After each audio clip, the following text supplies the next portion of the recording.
So what I'm going to do with regards to describing evaluation of alternatives is first tell you when evaluation of alternatives as a tool is useful, and secondly, hopefully give you a structure of questions that are going to help you think about evaluation of alternatives and come up with a very good analysis that helps you win your particular round in a business competition.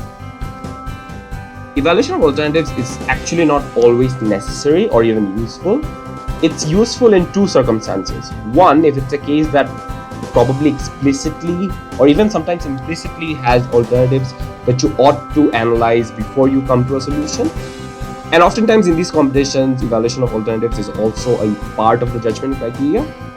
And secondly, even if that's not true, so even if you don't have any mention of evaluation of alternatives in the case of the brief that you got, if it is a part of the judgment criteria or judgment metric, then you have to do evaluation of alternatives, even though it isn't something that's intuitive through the brief or the case that is provided to you. So with regards to that, there are certain competitions that do not require you to evaluate alternatives. So for example, it might be an open-ended branding competition that has literally infinite number of ideas that can possibly be the solutions to the cases that you get. And they probably do not require evaluation of alternatives as much as it requires a comprehensive defense of your solution or a particular branding idea that you provide, for example. So with that being said, what is the thought process that you need to have, or the structure of questions that you can answer to come up with a good analysis to evaluation of alternatives? Firstly, just ask yourself, why are these the alternatives you came up with? Because you have some alternatives and you think about alternatives in a way that you either look at the case and then come up with it, either it's explicitly mentioned or you think it's implicitly mentioned. If these are the alternatives that are there, why are these the alternatives that you came up with?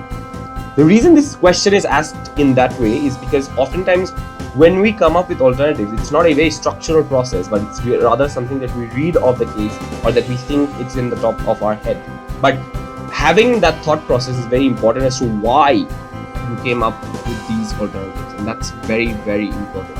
And I would suggest that you mention this while explaining evaluation of alternatives either in your slides or when you're presenting it, and at least have a detailed explanation of it up your sleeve when judges ask you about it. Secondly, what are the exclusive pros and cons of these alternatives?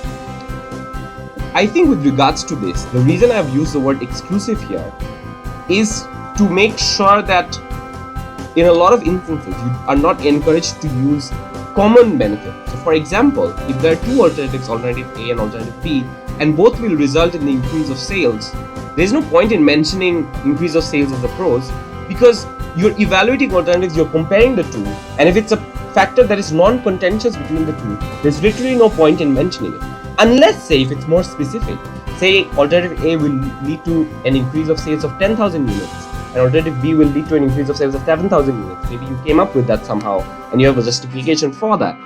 If that is true, then mention it, because that is exclusive and that is quite different between the two. But if it's not different at all, then there is no point in mentioning it, because both the sides have it, and therefore it's not important in evaluating one against each other. And that I think is quite important when listing pros and cons of these alternatives. Third is, what are the trade-offs between the alternatives? Now it's quite implied that you do like a pro and con analysis of these alternatives. And that is sort of looked at through a trade-off lens. What do I mean by this? Any pros that you have of an alternative that you're not choosing, and given that that pros is, say, exclusive, is a trade-off.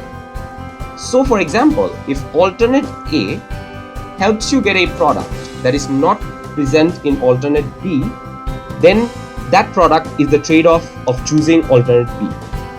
And when you're choosing this alternative, which is alternative B, you ought to make sure that you justify sacrificing that product, because that is the trade-off that you're choosing with regards to choosing alternative B. And that is what leads to the fourth question. Why is this the best alternative? This is the best alternative because of the reason that despite having trade-offs, despite having cons, and despite letting go of certain things or sacrificing certain things, the benefits of this alternative outweigh the harms and outweigh the trade-offs so much that we choose this alternative, and this is the best alternative that is there. So for example, oftentimes you even may choose an alternative that presumably leads to fewer sales than the other. Say alternative B has 10,000 sales and alternative A has 15,000 sales, and you choose alternative B. And your justification for that is just that alternative A may potentially lead to more sales, but it has more risks to the business, or maybe even more cost to the business. Therefore, say it goes to a lower profit. And all of these are like possible justifications as to why the best alternative is alternative B. But make sure that that analysis is very clear in your head, which will make you come up with a very solid analysis for evaluation of alternatives.